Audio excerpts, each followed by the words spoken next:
అందరికీ తెలిసిందే, నేను రోజు బ్లాగ్స్ చేస్తాను. సో ఆ బ్లాగ్స్లో పిల్లలకు చిన్నగా బూస్టింగ్ ఇవ్వడానికి కూడా కొన్ని మధ్యలో అసలు కొన్ని తెలవాల్సిన సిచ్యువేషన్స్, ఎందుకంటే ఏదో సబ్జెక్ట్ చెప్పడం కాదండి ఇక్కడ. పిల్లవాళ్ళకు ఒకప్పుడున్న సిచ్యువేషన్ నుంచి అంటే తెలవాలి, బూస్టింగ్ ఇవ్వడం. అంటే ఇప్పుడున్న పిల్లలకు కొద్దిగా బూస్టింగ్ ఇస్తే వాళ్ళు ముందుకెళ్ళగలుగుతారు. సో కాబట్టి ఇప్పుడు నేను ఒక సాంగ్ మీకు పెడతానండి, చూడండి.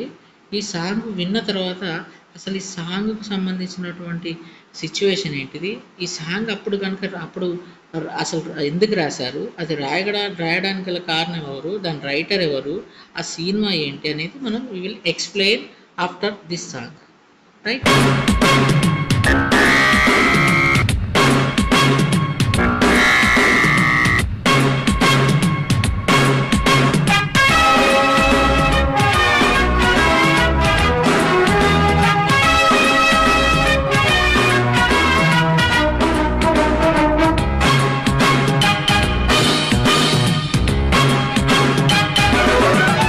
ఎప్పుడు ఒప్పుకోద్దురా ఓటమి, ఎప్పుడు వదులుకోద్దురా ఓరిమి, విశ్రమించవద్దు ఏ క్షణం, విస్మరించవద్దు నిర్ణయం, అప్పుడే నీ జయం నిశ్చయం రా.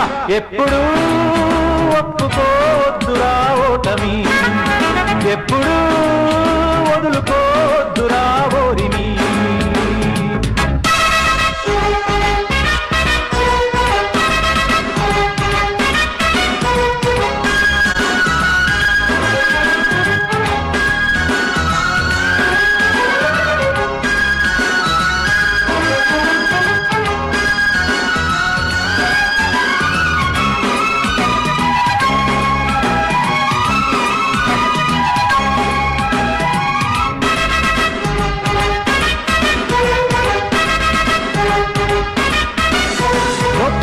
నిమిషమేది జననమైన మరణమైన జీవితాన అడుగు అడుగునా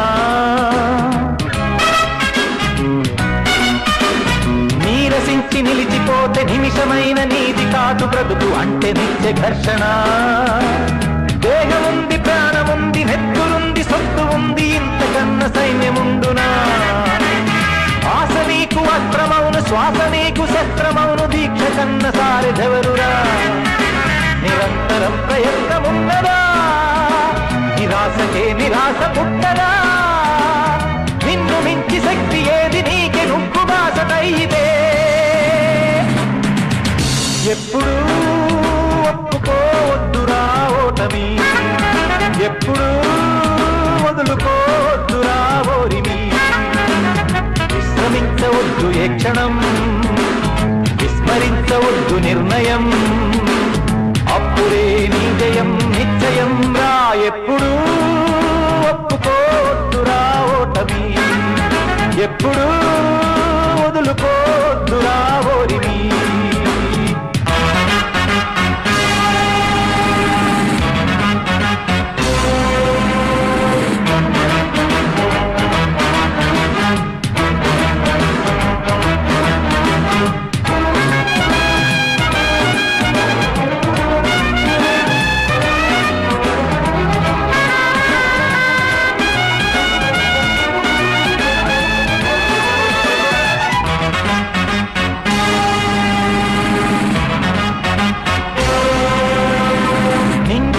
గొప్పదైన రిప్పుమన్న గొవ్వ పిల్ల రెక్క ముందు తక్కువేనురా. సంద్రమెంత పెద్దదైన ఈదుతున్న చేప పిల్ల మొప్ప ముందు చిన్నదేనురా. పిడుగు వంటి పిడికిలెత్తి ఉరుము వల్లే హుంకరిస్తే దిక్కులన్నీ పిక్కటిల్లురా. ఆశయాల అశ్వమెక్కి అదుపులేని కథను తొక్కి అవధులన్నీ అధిగమించరా. పరాక్రమించరా, విశాల విశ్వమాక్రమించరా, జలది సైతమాత్మలేని జ్వాల ఓల ప్రజ్వలించరా.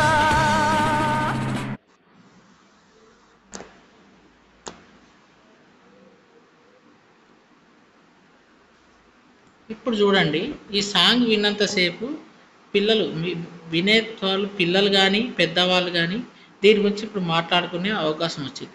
అసలు ఈ పాట నేను ఎందుకు పెట్టానని ఒక ఆలోచన రావచ్చు. చూసుడుతోనే ఇన్స్పైరింగ్ సాంగ్ అని మీకు తెలుసు. బట్ ఇదే ఇన్స్పైరింగ్ సాంగ్ ఇప్పుడు పెట్టడానికి రీజన్ ఏంటంటే, మీరు గుర్తుపెట్టుకోండి, ఒకానొక టైంలో 2000స్లో అంటే దాదాపు 19 to 2000స్లో నిజం చెప్పాలంటే చాలామందికి ఇప్పుడంటే మీకు మనకున్న దాంట్లో మన ఈ ఎంఎస్సీలు, బీఎస్సీలు, బీటెక్లు, ఎంటెక్లు చదివితే ఎవరి ఫీల్డ్కి తగ్గట్టు వాళ్ళకి జాబ్స్ వస్తున్నాయి. అండ్ అవి ప్రైవేట్ జాబ్సే కానివ్వండి, గవర్నమెంట్ జాబ్సే కానివ్వండి. ఇప్పుడు మనకు ఏంటంటే కంపెనీస్ పెరిగినాయి, తర్వాత స్కూల్స్ ఇప్పుడు ఏ ఫీల్డ్లోనైనా ఆ ఫీల్డ్కి సంబంధించిన అన్ని పెరిగినాయి కాబట్టి ఇప్పుడు అటో ఇటో ఉద్యోగాలు వస్తున్నాయి. ఒకప్పుడు ఈ 90స్లో 2000స్లో దాదాపు మనకు ఉన్న దాంట్లో పోస్టులు రావడమే తక్కువ, మన చదువుకున్న వాళ్ళు ఎక్కువైపోయి ఆ జాబులు రాక వాళ్ళకు అసలు ఒక నిరాశలో పడిపోయి అసలు ఏంటి జీవితం ఇంతేనా, ఇంక చదివిన దానికి ఇంకా వాల్యూ లేదా అని చాలామంది యువత ఆత్మహత్యలు చేసుకోవడం కూడా వెనకాడలేదట. అంటే దాదాపు ఆ టైంలో వాళ్ళకి ఎలాంటి అసలు ఇప్పుడు చదివారు, వాళ్ళకు డిగ్రీ పట్టాలు వచ్చాయి, బట్ జాబులు లేక జీవితమే అయిపోయిందని ఆత్మహత్యలు చేసుకునే మూమెంట్ దాకా చాలామంది అయినాయట. ఆత్మహత్యలు కూడా చేసుకునే వాళ్ళు చాలామంది ఉన్నారట. సో అట్లాంటిది ఒక ఒక ఒక ఒక సిచ్యువేషన్ ఎక్కడి దాకా వచ్చిందంటే, సిరివెన్నెల సీతారామ శాస్త్రి అంటే మీకు ఆల్రెడీ తెలుసు. మీకు ఆల్రెడీ ఈయన గురించి తెలియని వాళ్ళు అయితే ఎవరు నాకు తెలిసి ఉండరు. Sirivennela Seetharama Sastry is a great lyric writer. నేను చెప్తున్న వన్ ఆఫ్ ది నాకు నచ్చిన రైటర్స్లో ఈయన ఇస్ నెంబర్ 1. అంటే వేటూరు గారు ముందట ఉంటారు, తర్వాత సార్ ఉంటారు, సిరివెన్నెల గారు ఉంటారు. ఆ టైంలో ఈయన చెవున పడింది, ఏంటిది అసలు ఏం జరుగుతుంది, వీళ్ళని ఎందుకు అంటే అది ఆ టైంలో ఆత్మహత్యలు ఎందుకు జరుగుతున్నాయని చూస్తా అంటే వాళ్ళకు జాబులు రాక నిరుత్సాహపడుతున్నారని ఈయన పేపర్లోనో దాదాపు న్యూస్లోనో చూశారట. చూసిన తర్వాత ఒకానొక సిచ్యువేషన్, ఒక సినిమా వచ్చింది. అది ఏంటిది, ఇది చూసారు మీరు ఆల్రెడీ, పట్టుదల అనే మూవీ. ఆ పట్టుదలలో ఇది సినిమా యాక్చువల్లీ కొంత భాగం కూడా ఎవరి కోసం తీసిందట అంటే, ఈ ఎవరైతే జాబ్స్ రాక నిస్పృహలోకి పడిపోతారో, నిస్పృహలోకి పడిపోతారో వాళ్ళ కోసమే తీసే ప్రయత్నాలలో ఇది ఒక భాగమైంది. అందులో శాస్త్రి గారి దగ్గరికి పోయి పట్టుదలలో ఫస్ట్ సాంగ్ అంటే ఇది సాంగ్ రాయాలి అనే మూమెంట్ వచ్చేసరికి శాస్త్రి గారు చాలా సంతోషించి ఇది చాలామందికి ఇన్స్పిరేషన్ కావాలని ఏంటి చాలా అద్భుతమైన సాంగ్. ఎప్పుడూ ఒప్పుకోవద్దురా ఓటమి, ఎప్పుడూ వదులుకోవద్దురా ఓర్మి. ఓర్మి మీన్స్ ఓపిక. నీ ఓపిక అనేది నశించిందనుకో ఇంకా నువ్వు ఏం సాధించలేవు. 10 సార్లు కష్టపడ్డావు, 1 సారి 2 సార్లు 3 సార్లు 10 సార్లు కష్టపడ్డావు, ఇక నీకు 10వ సారి కోపలేకపోతే 11 సార్లు నీకు ఫలితం రాదు అనే ఇంటెన్షన్తోనే ఆయన ఈ సాంగ్ రాయడం జరిగింది. జీవితం కంటే ఇక్కడ గుర్తుపెట్టుకోండి, జీవితంలో ఆత్మహత్య చేసుకోవడం పెద్ద ఓడిపోవడం, అంతేగాని బతికుండి సాధించడం అనేది పెద్ద అది ఎన్నిసార్లైనా కష్టపడు ఫలితం అనేది రాకుండా ఉండదు అని ఇంటెన్షన్తో మన శాస్త్రి గారు ఈ సాంగ్ రాయడం జరిగింది. ఇందులో ఉన్నటువంటి కొన్నిటి గురించి చర్చించుకుంటే ఫస్ట్ థింగ్ ఏంటంటే, ఎప్పుడూ ఒప్పుకోవద్దురా ఓటమి, ఎప్పుడూ వదులుకోవద్దురా ఓటమి. ఇది చరణం అయిపోతే పల్లవి అయిపోతే చరణం కాడికి వచ్చేసరికి మన ఏంటిది నొప్పి లేనిది ఎక్కడ జననమైన మరణమైన, అంటే నువ్వు పుట్టిన నుంచి చచ్చేదాకా నీకు ఏంటిది చచ్చేది పుట్టేది అంతా కూడా నొప్పులతోనే పుడుతుంది. లైఫ్లో మధ్యలో వచ్చేటివి కూడా సుఖ దుఃఖాలు అనేటివి వాటితో కలగలిపి ఉన్నాయే కాబట్టి నువ్వు కష్టాన్ని తీసుకోకపోవడం, సుఖాన్ని బాగా తీసుకోవడం అనేది అలవాటు పడద్దు. ఎక్కడి వరకున్నా కష్ట సుఖాలు అనేటివి నీతో కలకాలం ఉండేటి అనే రాయడం. దాని తర్వాత నీ కష్టాలు అనేటివి ఒక కడలి అంటే ఒక సముద్రంతో కంపేర్ చేసిండు. అట్లాంటి సముద్రమే మీకు అంత ఒకానొక టైంలో ఓపిక ఉన్నప్పుడు మీ కష్టాలు ఎందుకు, మీరు కష్టపడితే ఎందుకు తగ్గాయి అని సముద్రంతో ఇక్కడ చూడండి. ఇందులో ఈ సాంగ్లో ఉన్నది ప్రతిదీ ఆయన మీరు చూడండి అంటారు కదా పంచభూతాలు అంటారు చూడండి, అందులో ఒక 2-3 భూతాలతో పిలిచిండు. ఒకటి ఆకాశము, 2 అది సముద్రం. ఈ వీటితో కంపేర్ చేశారు. అంటే జీవితంలో నువ్వంటూ ఏదైనా గెలవాలంటే నీకు నువ్వు కష్టపడ్డప్పుడే నీకు పంచభూతాలు అంటే అవి కూడా నీకు సహాయపడతాయి. ఆ పోల్చడం కూడా దాదాపు అదే మూమెంట్తో శాస్త్రి గారు పోల్చారు.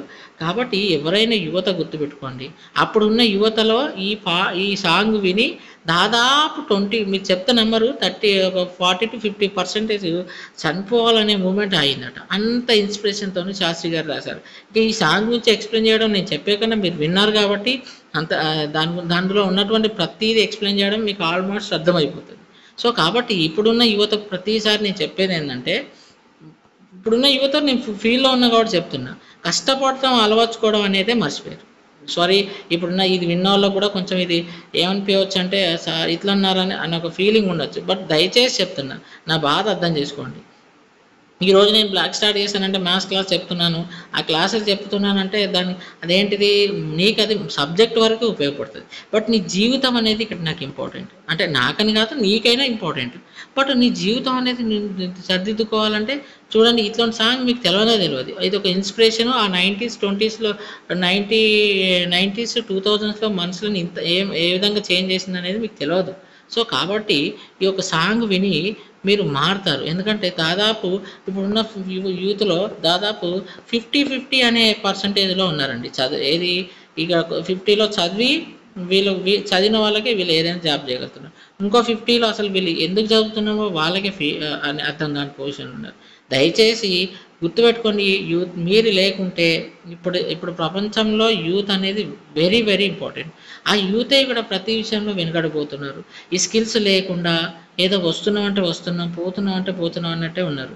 ఒకప్పుడు స్కిల్స్ ఉండి అన్నీ ఉండి కూడా వాళ్ళకి జాబ్స్ లేక అంత కష్టపడి ఆత్మహత్య దాకపోతే, ఇప్పుడు జాబ్స్ ఉన్నాయి, అన్నీ ఉన్నాయి, బట్ మనకాడ స్కిల్స్ లేకపోతున్నాయి. దయచేసి గుర్తుపెట్టుకోండి, ఇట్లాంటి సాంగ్స్ వింటూనైనా చెప్తున్నా, ఇట్లాంటి సాంగ్స్ వింటే మీకు ఎంత నెగిటివ్లో ఉన్నటువంటి మైండ్ అయినా కొంచెం పాజిటివ్ వైబ్రేషన్స్ వస్తాయి. దయచేసి ఇట్లాంటి సాంగ్స్ వినండి. విన్నప్పుడు మీ బ్రెయిన్ అనేది ఒక ఎందులోకి వెళ్ళిపోతుంది, పాజిటివ్ వైబ్రేషన్స్కి వెళ్తుంది. ఇట్లాంటి సాంగ్స్ అనేది కూడా జీవితంలో చాలా ఇంపార్టెంట్. దయచేసి ఇట్లాంటి అంటే పిల్లలు మీరు దయచేసి ఎవరు కూడా దీన్ని నెగిటివ్గా తీసుకోవద్దు. మనిషికంటూ ఒక పాజిటివ్ అంటే అది పాజిటివ్ అనేది అనేది ఉండాలి. ఓకే, అది రావాలంటే అప్పుడప్పుడు ఇట్లాంటివి కూడా ఉండాలి. అంటే మన దాంట్లో ఉన్నటువంటి ఈ 50-50% అనేది కూడా ఆల్మోస్ట్ 90%లో పడిపోవాలన్నది నా ఇంటెన్షన్. దయచేసి అది గుర్తుపెట్టుకొని ఇట్లాంటి కూడా వచ్చినప్పుడు దయచేసి తీసుకుంటారని ఈ బ్లాగ్ ఇంతటితో ముగిస్తున్నాను. Thank you.